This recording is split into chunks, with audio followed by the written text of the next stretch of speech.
आठगड़ गुरुडीझाटिया थाना गोबरा पंचायतर ओरिंगीबाड़ी गाँव में दुई गोष्ठी मध्य संघर्ष। यह संघर्ष में जड़े मृत दुई आहत। आहत युवक को कटक स्थानांतर कर मृत युवक हेले ओरिंगाबाड़ी गाँव 38 वर्षीय विक्रम जराई एवं जागाबाड़ी को नहीं दुई गोष्ठी मध्य जो संघर्ष होती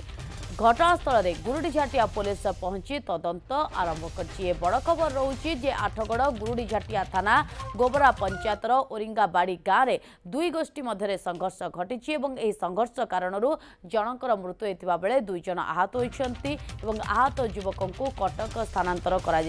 प्रसंग में अधिक सूचना विरूपाक्ष प्रधान आम सहित जोड़ी जाती। विरूपाक्ष प्रथम तो जानापी चाहबू दुई गोष्ठी मध्य कहीं संघर्ष कौन कारण रही जहाँफल एभली स्थिति है जे जनकर मृत्यु होता बेले दुई जन आहत होती गुरुतर रही निहत भाव में गोटे पाचेरी निर्माण को केन्द्र करी घटना घटी जेहेतु गोटे जो अच्छी ओरिंगाबाड़ी गाँव में एक पाचेरी निर्माण करा विभिन्न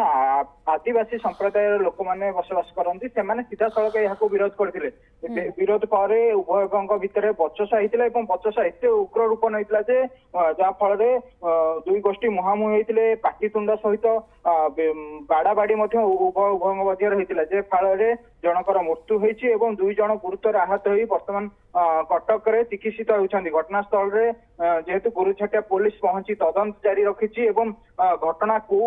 सूत्रु होता कौन एते तीव्र रूप नेला तार ए घटना रे काकू अटक रखिबा बा पचरा उचरा करा जिबा ए बाबद रे कौन सूचना रहउची पुलिस पक्षरु निश्चित भाव में जेहेतु वर्तमान रातिर समय एवं से घटना घटवा जेहेतु आहत मान प्रथम आग स्वास्थ्य केन्द्र को नाक गुरुत्व देती पुलिस एवं घटनास्थल में पहुंची विभिन्न दिग को पचरा उचरा करुच्ची तदंत जारी रखी जेहेतु वर्तमान सुधा क्या अटक रखा जाए तदंत परिसरभुक्त विभिन्न दिग को नहीं तदंत करुच्ची प्राथमिकता देती बर्तमान जो मैंने आहत व्यक्ति अच्छा केमिति चिकित्सा देवाई बर्तमान पुलिस लगी पड़ी घटनास्थल नहीं स्वास्थ्य केन्द्र में भर्ती करा जाउची समस्त दिग को आधार करी तदंत करा जेहेतु रातिर समय अच्छी तदंत पर सत्यासत्य सामना को आसी बहुत बहुत धन्यवाद विरूपाक्ष तमाम सूचना।